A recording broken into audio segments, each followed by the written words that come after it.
Hi friends, in today's video I want to be going over a stock market strategy that has been tested over time and has shown amazing results. The best part is that it's super easy and super simple to follow and anyone can do it. If you don't end up using this strategy after watching this video, you're probably going to end up like this guy. People always say, where will the stock be in one day? Where will it be in 1 week? Where will it be in 1 month? And to be honest, no one knows where it's going to be, and predicting the stock market is a fool's game. After years of investing, I found that the best strategy is to focus on generational winners, the companies that are going to be the standout winners from the next decade. You might think, if it's so easy, why doesn't everyone do this? How do I find the next generational winners? You can start by focusing on the long term. People's biggest regret is always that they sold too early, never that they held for too long. The person who sold Amazon at 30 after buying it at 15 probably thought they were a genius with their 100% return, only to look back 20 years and see that they were really a donkey and they missed out on a 20,000% rally from there. People have a hard time looking at things from a 10-year perspective because I'm going to be honest, it's not immediately evident to the open eye.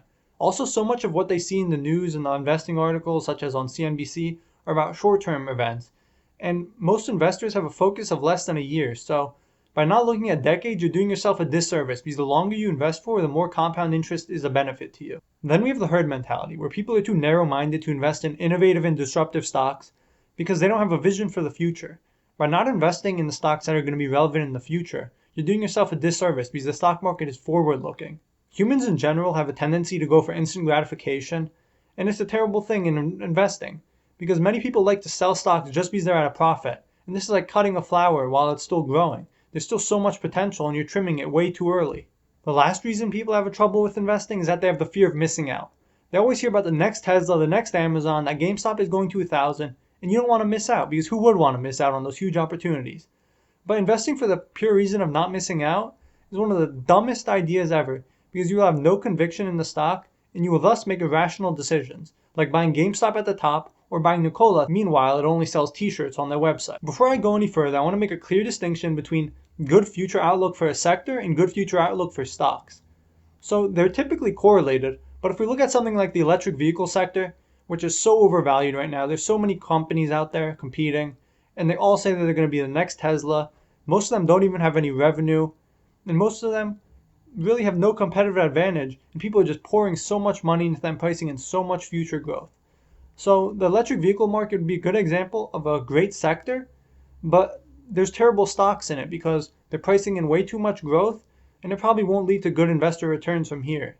When you invest in the future winners of the next decade, you have to look for three things. The first one is that they have to have a good proof of concept, meaning they have to have a good service or product that people love to use. Second, they have to have the ability to scale, because scaling is where they get a lot of new customers, where they increase their margins, and where they become profitable overall. And the last thing is that the company has to have a path to a large future return for the investor, so you can't be overpaying for these stocks. Let's start by looking at a company's proof of concept. A company has to have a competitive advantage because if they don't have one, then their business model is no longer sustainable in the long term. Because a new competitor can just come around and do the same thing just a little bit better and they'll take them out of business. Let's start by taking a look at two companies, Pintrest and McDonald's. McDonald's has a strong competitive advantage because it's so convenient and it's so quick, and they also have a very strong brand around the world. So people could say that McDonald's hasn't been doing well with their shift to vegan and plant-based food options, but that's still hard to say right now, but we'll just keep that in mind as we go forward. Now looking at Pinterest, we can see that they have a competitive advantage in their platform because it's more for artistic content, and their pinboard design for images differentiates it from other platforms. They also have 459 million monthly active users, which is more than enough for them to have a strong network effect. The network effect is a phenomenon where the value of a platform is determined by the users.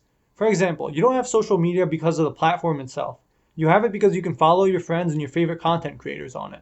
Pinterest has such a wide user base that there is room for all niches and genres, so everyone is welcome to it. Now let's talk about the ability to scale. McDonald's does not have such an easy path. They have nearly 14,000 stores in the US and 22,000 around the globe. They're already a massively scaled company, and they're actually shrinking as we can see by the number of stores they have in the US. In terms of scaling, adding new franchises is a long process, and they have already expanded so much over the last 65 years, they don't really have much room to grow. As for Pinterest, signing up is a seamless process and requires no physical expansion, so scaling is no issue for them. We can see their continued user growth as they just added another 18 million monthly active users over the past quarter. They only have 1/6 the amount of users as Facebook, so they still have lots of room to expand their reach. They also get $1.5 in revenue per user versus the $3.5 Snap gets and the $10 Facebook gets per user. So they still have so much monetization potential with their platform. Now let's analyze the stock's growth potential. Looking at McDonald's, we can see that they're a massively scaled $160 billion restaurant business with a decreasing number of stores, and likewise their revenue is also dropping. Paying 34 times earnings makes no sense for this stock as they have a negative revenue growth, and looking into the future, they don't have any future growth prospects or catalysts.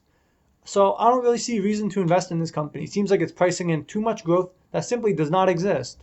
As for Pinterest, we can see that they can easily scale thanks to their digital platform and that they have extremely strong user growth. So I built out a model to see what they're going to be worth in 10 years, and let's take a look at what I have. The assumptions I made in my model were a 40% profit margin, which is the same as Facebook's, and it makes sense considering Facebook and Pinterest have the same gross margins. And I also assumed 3% user growth each quarter, which is much less than the 6.71% historically. And I'm also going to assume 4.5% revenue growth per user, which is much less than the 8.23% that it has historically been. Using these laid back assumptions, we find in 2030 they're going to have $19.25 billion of profit, and giving them a price to earnings ratio of 30, which is very common for tech stocks, puts them at a $577 billion market cap. This represents a 969% gain from here, and this near 10x return using extremely laid back assumptions looks extremely good, and this is why I'm long Pinterest and why I plan to hold for decades. That's all for the video. Thank you for watching. If you have any suggestions for future videos or you have any questions about this one, please leave a comment down below and I'll be sure to respond to you.